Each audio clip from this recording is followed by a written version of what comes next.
السلام عليكم ورحمة الله وبركاته. بنكمل مع حضراتكم سلسلة التربية الأسرية الإيجابية، والنهاردة هنتكلم عن الحاجات الجميلة والكلمات والمصطلحات والعبارات الجميلة اللي ابني بيحب يسمعها. يعني انت النهاردة كزوجة دايما حابة تسمعي من زوجك كلام جميل، كلام عايزة أقول الكلام ده بيغذي أو بينمي العلاقة ما بينك وما بين الزوج. كذلك الابن أيضا هو حابب يسمع منك وحابب يسمع كلمات وحابب يسمع عبارات جميلة عشان خاطر تنمي الثقة أو تنمي العلاقة ما بينك وما بين طفلك. والكلام ده مش للأم بس، كمان للأب كمان. أول عبارة ممكن الطفل يسمعها: أنا كل ثقة بيك. يعني دايما ابني لما بيجي يعمل حاجة أو هو بيقدم على حاجة جديدة بيعملها، فدايما أنا أشجعه وأقول له أنا عندي ثقة بأنك أنت هتعمل الحاجة دي كويس جدا.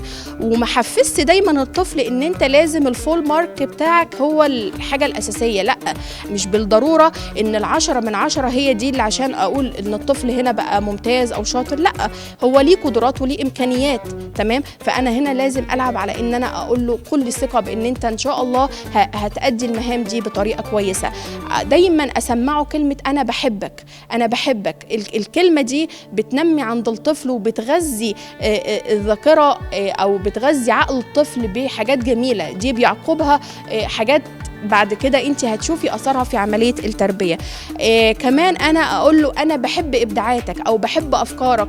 النهارده لما يكون ابني مثلا عنده 10 سنين، ايه المشكله ان انت تشركيه في مشكله وما اقولش ان انا ابني صغير، ايه ده، اسكت اسكت انت ما انتش فاهم حاجه. لا، الحقيقه النهارده ابنائنا في عصر الانترنت وعصر الانفتاح الفظيع. انا ابني من عند 7 سنين وهو يعني حاسه ان هو اوير وعلى وعي بحاجات كتيره انا ما كنتش مثلا اعرفها. ايه المشكله ان انا اشرك ابني واقول له اخد رايك في الحته الفلانيه واخد رايك في الموضوع الفلاني؟ ده هيحفز الطفل ان هو بعد كده يجي يحكي لي ويجي يقول لي يا ماما انا كمان عايز رايك في الموضوع ده.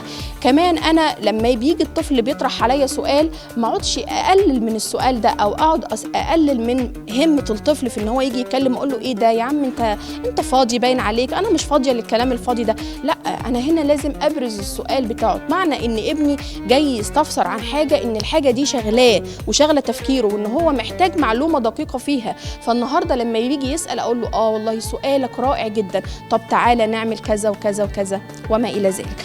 لما بيجي الطفل النهارده بيخطئ، ايه المشكله ان انا اقول له يا حبيبي وايه المشكله، كلنا بنخطئ، ولكن احنا محتاجين نتعلم من ايه؟ نتعلم من اخطائنا.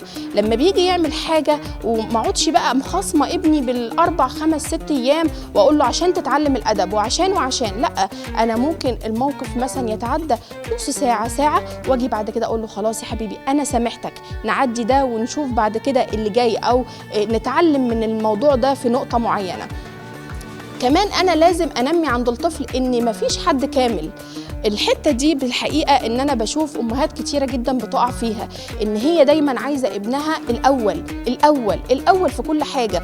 كلمة الأول دي وعايزة أقول التشجيع اللي هو يعني فوق قدراته، الحقيقة إن ده بيثبط المهام عند الطفل، وممكن يجي عند الطفل بعكسية، يعني بطريقة عكسية إطلاقا. بعد ما كان هو أي نعم كويس في حاجة معينة، ممكن التشجيع اللي هو المفرط قوي ده وإن أنا أبقى دايما حط عليه عبء في إن هو لازم يكون طالع الأول في كل حاجة، ممكن يقلب بعد كده بحاجة عكسية، وممكن ابني بعد كده يفشل في المجال ده إطلاقا. كمان أنا ممكن أقول له إن أنا اتعلمت منك وأنا النهاردة اتعلمت منك يا حبيبي في النقطة دي واستفدت منك في الموضوع ده. وكمان لازم أعرف ابني إن هو مهم عندي في الغاية، وإن هو يعني عايزة أقول الأساس. أنا بيتي وأسرتي وأبنائي هم الأساس، يفوقوا شغلي ويفوقوا عملي، يفوقوا العلاقات خارج الأسرة. الأسرة المصرية النهاردة هي رقم 1، وهي المفروض اللي تحظى باهتمام من كل أم ومن كل أب. شكرا ليكم. كانت معكم حنان الشهاوي، مدرس بقسم الطفولة، كلية التربية، جامعة طنطا.